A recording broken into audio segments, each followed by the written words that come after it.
കെനീഷ Francis തനിക്ക് ദൈവം തന്ന സമ്മാനമെന്ന് നടൻ രവി മോഹൻ. രവി മോഹന്റെ പുതിയ നിർമ്മാണ കമ്പനിയുടെ ലോഞ്ചിംഗ് വേദിയിലാണ് സുഹൃത്ത് കെനീഷ ഫ്രാൻസിസിനെ കുറിച്ച് രവി മോഹൻ പറഞ്ഞത്.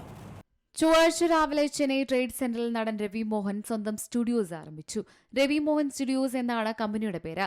ചടങ്ങിൽ തന്റെ പങ്കാളിയും സ്റ്റുഡിയോയുടെ സഹസ്ഥാപികയുമായ ഗായികയും നിർമ്മാതാവുമായ കെനീഷ ഫ്രാൻസിസിന് അദ്ദേഹം പ്രത്യേകം നന്ദി പറഞ്ഞു.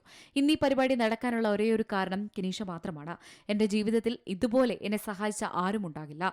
ഒരു മനുഷ്യൻ ജീവിതത്തിൽ വഴിമുട്ടി നിൽക്കുമ്പോൾ ദൈവം ഏതെങ്കിലും രൂപത്തിൽ അയാളെ സഹായിക്കാൻ എത്തും. എനിക്ക് അതുപോലെ ദൈവം കൊണ്ടുതന്ന സമ്മാനമാണ് കെനീഷ. ഞാൻ ആരാണെന്ന് എന്നെ കണ്ടെത്താൻ സഹായിച്ചത് കെനീഷയാണ്. എല്ലാവരുടെയും ജീവിതത്തിൽ ഇങ്ങനെയൊരാൾ ഉണ്ടാകണമെന്ന് ഞാൻ ആത്മാർത്ഥമായി ആഗ്രഹിക്കുന്നു. രവി മോഹന്റെ അമ്മ വരലക്ഷ്മിയും മൂത്ത സഹോദരൻ മോഹൻ രാജയും വേദിയിലുണ്ടായിരുന്നു.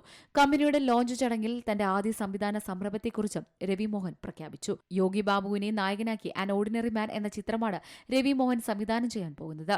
അടുത്ത 3 വർഷത്തിനുള്ളിൽ 10 സിനിമകൾ പ്രൊഡക്ഷൻ ഹൌസിന്റെ ഭാഗമായി പുറത്തിറക്കാനാണ് താരം പദ്ധതിയിടുന്നത്. Entertainment desk, Zee Malayalam news. ഏറ്റവും പുതിയ വാർത്തകളും വിശേഷങ്ങളും വിരൽത്തുമ്പിലറിയാൻ സി മലയാളം ന്യൂസ് എല്ലാ ഡിജിറ്റൽ പ്ലാറ്റ്ഫോമുകളിലും ലഭ്യം.